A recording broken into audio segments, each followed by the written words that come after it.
Hey everyone, Doug Oosterhart here. I'm back for round 2 of Too Long Didn't Read, the best blog summaries that I've read over the past couple of weeks. I wanted to kick it off with a common question that I get from clients from time to time, and it'll be whether it's a downturn or even if it's a strong bull market. The question is, why not just sell everything now and just get back in when the dust settles? So Josh Brown did an article about this, and it's called I'm Here to Remind You. I'll leave the link again in my blog post.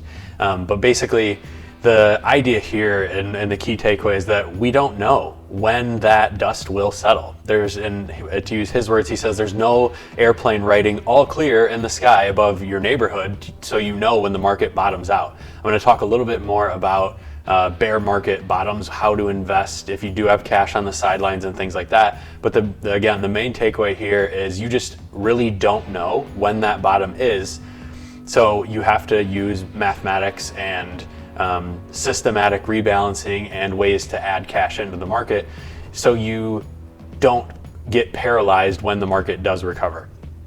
So in the article he mentions here, the bottom of the Great Recession market was March 9th, 2009, which was actually the end of the bear market, or the end of the bull market rather, happened exactly 11 years later. Anyway, he said, if you went out 11 years ago in 2009 on March 9th and asked people, hey, how do you feel? What do you think? Do you think the economy is going to improve? Do you think this is the bottom? Most people would have said no, and it actually would have been the bottom. So again, we just truly do not know when the bottom of the market will happen as far as bear markets go. The next one that I wanted to talk about was returns from the bottom of bear markets. Ben Carlson did a piece on this, and just some key takeaways here.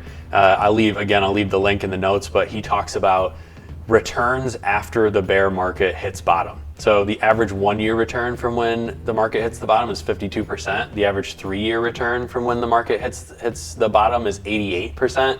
And the average 5-year return from the bottom is 132.2%.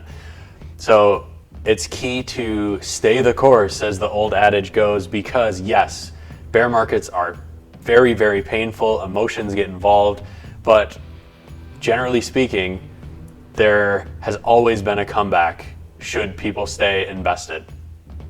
And he actually goes on in a different article that I wanted to discuss as well.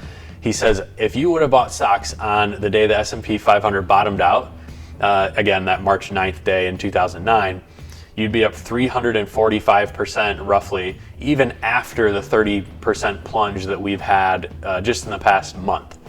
So the problem is that, again, using that assumption, is that you bought at the bottom, which is very, very tough to do.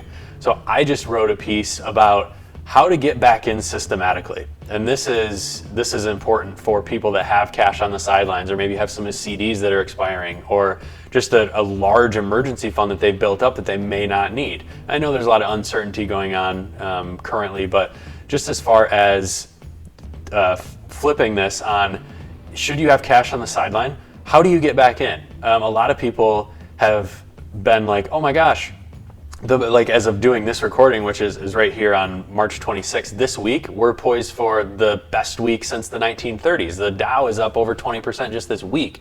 So a lot of times people are now paralyzed and they're thinking, oh my gosh, I can't get in now. I just missed out on 20%. So I wrote a piece about how to take the emotion out of that, and you can actually go in and set your orders, which is what I do for clients that do have cash on the sidelines. We go in and set orders at different amounts, I call them different sale prices of the market being off, and you can go in and enter, okay, the S&P 500 is 25% off, let's trigger an order here, 30% off, trigger an order here, 20% off, trigger another order. So it's key that you do things, again, systematically without emotion, both on the way up and on the way down. Thanks for listening.